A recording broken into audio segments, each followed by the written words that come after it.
YouTube के ऊपर अश्लील वीडियो दिखाने वाली एक लड़की रेखा, जो हांसी के एक पीरा ढाणी गांव की है और जो एक गांव पड़ता है खाका, यहाँ पर सुखविंदर जो उसका गुरु है उसके साथ रहती है। जिस प्रकार से जो वीडियो आ रही है सामने, कहीं ना कहीं समाज के अंदर एक गंध फैलाने का काम किया जा रहा है।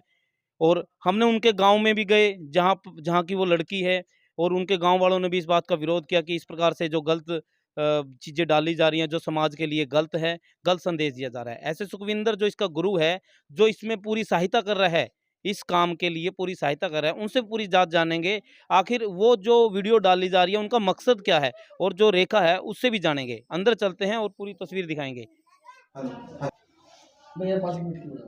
शुरू। हाँ जी, क्या नाम है आपका? सुखविंदर खोखा सर। खोखा से। सर क्या कुछ बैकग्राउंड, आप क्या कुछ करते थे पहले? सर बैकग्राउंड तो मैं एक सामान्य से परिवार में पैदा हुआ। अच्छा जी। और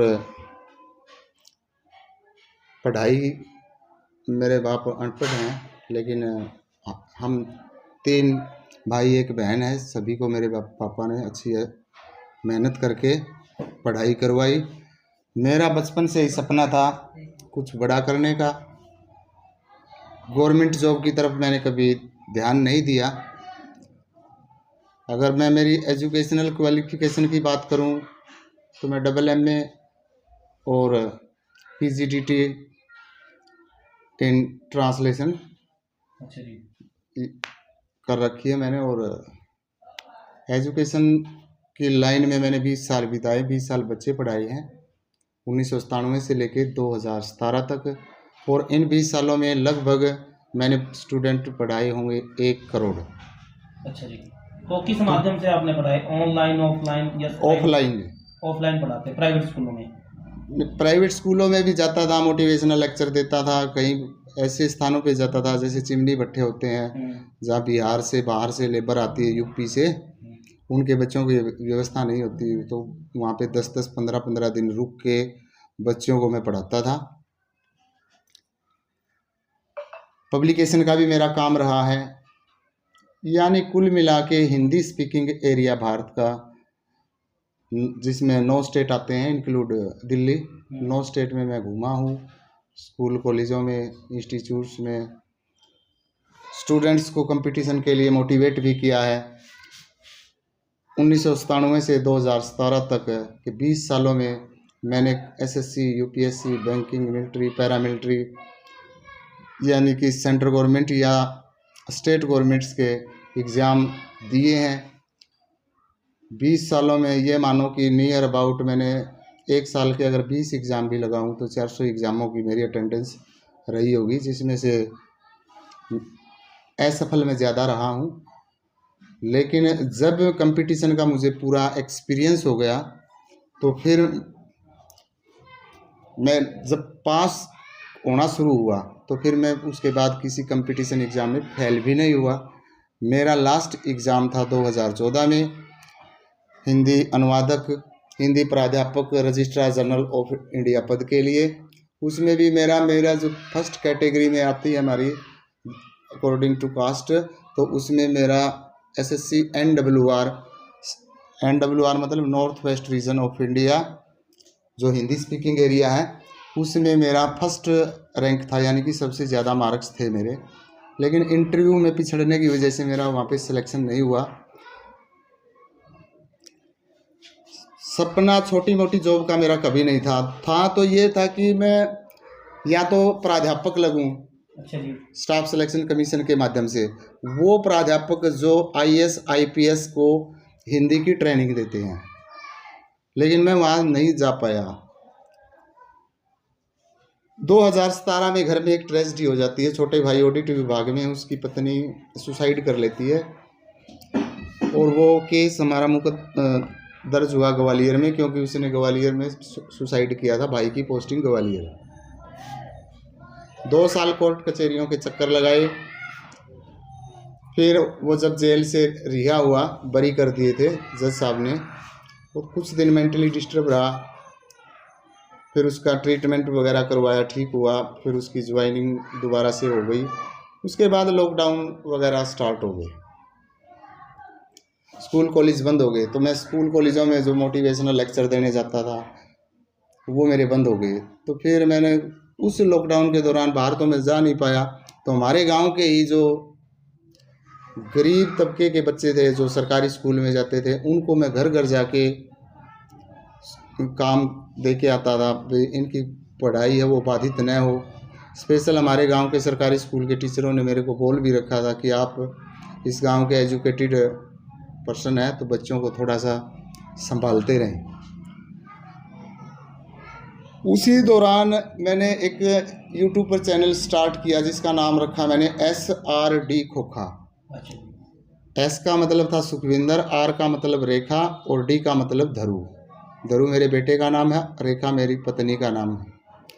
वहाँ पे मैंने जो मेरी किताब थी वोकैबुलरी की, उसमें 50 पेज थे, उसकी 50 वीडियो बनाई और यूट्यूब के ऊपर अपलोड की, बट वहाँ रिस्पॉन्स 0 रहा। मैं बनाता गया वीडियो, रिस्पॉन्स नहीं आया। फिर मैंने सोचा इंग्लिश नहीं चलेगी तो चलो हरियाणा की जीके पे काम करके देखते हैं। फिर मैंने हरियाणा जीके पे 72 वीडियो बनाई, तो वहाँ भी मुझे सफलता नहीं मिली। यानी कि 122 वीडियो होने के बाद मेरे सब्सक्राइबर 550 ही हुए। तो फिर मैंने यूट्यूब से हाथ खड़े कर लिए, यूट्यूब पे काम नहीं करेंगे। फिर एक भाई है मेरा, सब इंस्पेक्टर है CISF में, तो उसने कहा यार तू छोड़ मत, मेरे कहने से एक वीडियो और बना ले। तो मैंने फिर यूट्यूब पे देखने लगा क्या बनाऊं। तो मेरे सामने एक वीडियो आती है जिसके ऊपर टाइटल लिखा हुआ था 1 रुपये में 1 किलो सोना कहाँ मिलता है। मैंने वही टाइटल उठाया और वीडियो बना के यूट्यूब पे डाल दी। वो वीडियो डालते ही मेरी वीडियो वो वायरल हो गई। उस वीडियो से 1 महीने में मेरे 50,000 सब्सक्राइबर हो जाते हैं, मोनेटाइजेशन सब कुछ, मतलब सारी कंडीशंस पूरी हो जाती हैं और पेमेंट भी आ जाती है। फिर मैंने सोचा कि अगर आपने यूट्यूब पे सफलता चाहिए तो टाइटल के ऊपर काम करना होगा। यानी कि अगर हमने अच्छी चीज़ भी पब्लिक को शो करनी है तो भी टाइटल ऐसा मांगती है पब्लिक कि उसे लगे इस भड़क, हाँ, जैसे कि मीडिया वाले लिखते हैं। तो इस प्रकार के टाइटल दे दे के मैंने उस चैनल पे मैं काम करता रहा, मेरी पेमेंट आती रही। फिर 1.5 साल पहले मेरी इस लड़की से मुलाकात होती है। मुलाकात का माध्यम क्या था कि इसने एक सॉन्ग में काम कर रखा था, और जिस लड़की का वो सॉन्ग था उसका मेरे पास फ़ोन आता कि सर आपका फेसबुक पे भी अच्छे फॉलोअर्स हैं और यूट्यूब पे भी अच्छा है, आप मेरे गाने को प्रमोट करना। मैंने कहा आप कर देंगे प्रमोट। बोला सर पैसे, मैंने कहा पैसे नहीं लेता